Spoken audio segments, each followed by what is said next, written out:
జనసేన శాసనసభ్యులందరితో కూర్చొని మొత్తం అన్ని పర్యవేక్షించారు. చూసాం లోపల చూస్తే అంటే ప్రాబ్లం ఏముందంటే కొత్త అది చాలా 454 కోట్లు పెట్టి కట్టారు. 69 ఎకరాలలో 7 బ్లాకులలో 7 బ్లాక్స్ 7 బ్లాక్స్ నిర్మాణానికి వాళ్ళు చేశారు. అది కూడా ఏం చేశారంటే ఎక్స్టెన్షన్ ఆఫ్ ఎగ్జిస్టింగ్ రిసార్ట్ కింద చెప్పారు. వాళ్ళు గవర్నమెంట్ జీవోలో ఏముందంటే existence redevelopment of existence resort. That's how they have raise the bill. దాంట్లో 2 బ్లాకులే పెట్టారు. ఫస్ట్ వాళ్ళు పెట్టింది ఏంటంటే 7 బ్లాక్స్ లో బడ్జెట్ ఒకదానికి 90 పైన, ఇంకో దానికి 70 పైన, 2 ఫేజెస్ లో ఇంతే. వాళ్ళు స్టార్ట్ చేసినప్పుడు 164 కోట్ల రూపాయలు, 164 కోట్ల రూపాయలతోటి 7 బ్లాక్స్ కట్టేటప్పటికి అది ఆ 7 బ్లాక్స్ గా పూర్తి చేయాలి. 4 బ్లాకులకి అంటే మనం చూస్తే 4 బ్లాక్ అంటే బిల్డింగ్ కాదు, residential block is 1, CMO office is 1. ఇవన్నీ కూర్చొని అలాగా వాళ్ళు 7 బ్లాకులు ప్లాన్ చేసుకుంటే 4 బ్లాకులే కట్టారు. 7 బ్లాకులకి వాళ్ళు ప్లాన్ చేసినప్పుడు 92 కోట్లు ఫస్ట్ ఫేజ్, రెండో ఫేజ్ 53 కోట్లు. సో రెండు కొంచెం అటు ఇటుగా పెడితే 160 కోట్ల పై చిలుకు వాళ్ళ ఒరిజినల్ ప్లాన్. అది ఏదైనా సరే ఇంకో చోట పైకి వెళ్ళిందంటే ఒక 2 అవుతుంది. కానీ ఇది 454 కోట్లు అయింది. Not even for the entire 7 blocks, it is only 4 blocks.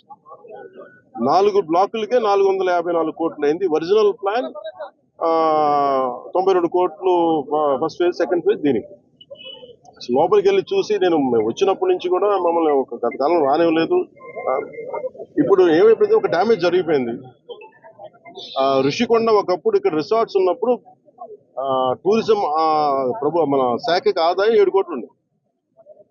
So 7 కోట్ల ఆదాయం కోల్పోగా ఇప్పుడు అదనపు భారం 453 కోట్లు పడి ఇప్పుడు కరెంటు బిల్లు ఆదాయం మన సంవత్సరానికి కట్టాల్సిన ఇంకా ఉపయోగించకుండానే జస్ట్ అది లైట్ లేసి అప్పుడప్పుడు ఏసీ లాంచ్ చేయడానికి ఉట్టినే జస్ట్ ఆన్ చేసి ఆఫ్ చేయడానికి పనిచేస్తున్నది సక్రమంగా అనుకోవడానికి అది సంవత్సరానికి ఒక ₹1 కోటి పైన 15 లక్షలు అవుతుంది. దాని బట్టి అబ్జర్వ్ ఈ మెయింటెనెన్స్ వీటికి 1.5 కోటి అవుతుంది, జస్ట్ మేయర్ మెయింటెనెన్స్. ఇదివరకు 7 కోట్ల ఆదాయం.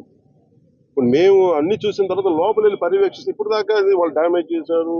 ఈ టాయిలెట్స్ ఎన్ని కోట్లు, టబ్బు ఇవన్నీ ఇంకా అయిపోయినాయి, ప్రజల్లోకి వెళ్ళిపోయినాయి. ఇప్పుడు మా కుటుంబ ప్రభుత్వం నుంచి మేము పిఎస్సి చైర్మన్, మన సివిల్ సప్లైస్ మినిస్టర్ మనోహర్ గారితో, టూరిజం శాఖ మంత్రివర్గంతో అందరితో కూర్చున్నప్పుడు, నాతో అంటే జనసేన సభ్యులతో కూర్చున్నప్పుడు, గౌరవ శాసన సభ్యులతో కూర్చున్నప్పుడు జరిగిన డ్యామేజ్ జరిగిపోయింది. తొలచాల్సిన కొండ తొలిచేశారు, పాడు చేశారు. ఓకే, వీటన్నిటిని మించి ఇప్పుడు మన ముందు ఏముందని దీన్ని how well we can utilise 400 change చెప్పి ఎలా పెట్టాలి. చాలాసార్లు అనేక మార్లు మేము కేబినెట్ మీటింగ్ చర్చించాం. ముఖ్యమంత్రి గారు కూడా దీని మీద ఎలా చేయాలనేది ఆయన అందరిని అడుగుతూ ఉన్నారు. సో మేము ఈ పర్యటన తాలూకు ముఖ్య ఉద్దేశం ఏంటంటే,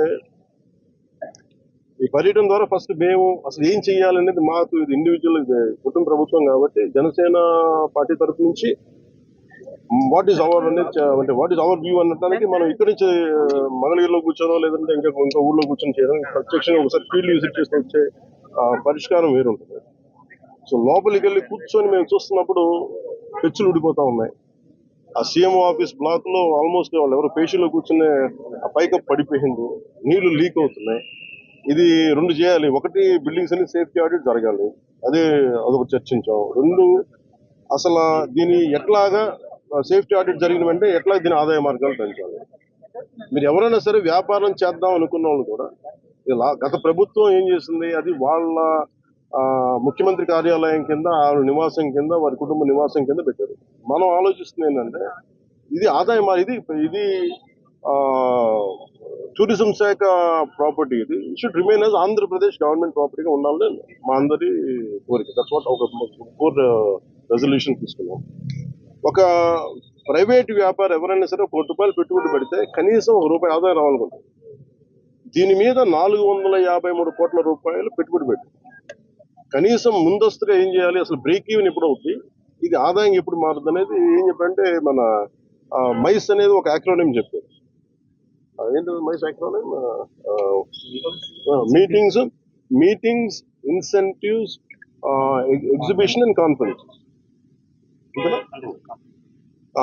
ఇది ఏంటంటే Dubai is a MICE destination అంటారు. అలాగే వైజాగ్ ఇది మన మీటింగ్స్ కానీ లేదంటే ఏదైనా పెట్టుబడులు పెట్టడానికి ఇన్సెంటివ్స్ ఇవ్వడానికి కానీ లేదంటే కాన్ఫరెన్స్ పెట్టుకోవడానికి బ్యూటిఫుల్ ప్లేస్ కాన్ఫరెన్స్ పెట్టుకోవడానికి లేదంటే ఎగ్జిబిషన్స్ పెట్టుకోవడానికి వీటన్నిటికీ కూడా డెస్టినేషన్ మ్యారేజ్ వీటన్నిటికీ ఉంటుంది. దాంట్లో భాగంగానే దీన్ని మైస్ ఈవెంట్ టోటల్ పాలసీలు దీన్ని పెడితే ఆ, బాగుంటుందని కోరిక. అలా కాకుండా మనం 453 కోట్లు పెట్టి దీన్ని ఒక ఎగ్జిబిషన్ లాగా అందరూ అంటే మేము ఇచ్చిన మేజర్ ప్రపోజల్ ఏంటంటే మేము తీసుకున్న మేజర్ రెజల్యూషన్ ఏంటంటే it is not about football. మనం టికెట్లు పెట్టేస్తే ఎంత వస్తుంది బాగా ఉంటుంది తప్ప ఈ 450 అంటే నేను ప్రభుత్వం should think like proper business. నేను టూరిజం శాఖ కూడా అదే చెప్పాను. మీరు 453 కోట్లు ప్రజాధనం పెడితే 453 కోట్లు ఎప్పుడు బ్రేక్ ఇన్ అవుతే అది ఎప్పుడు ఆదాయం వస్తుంది.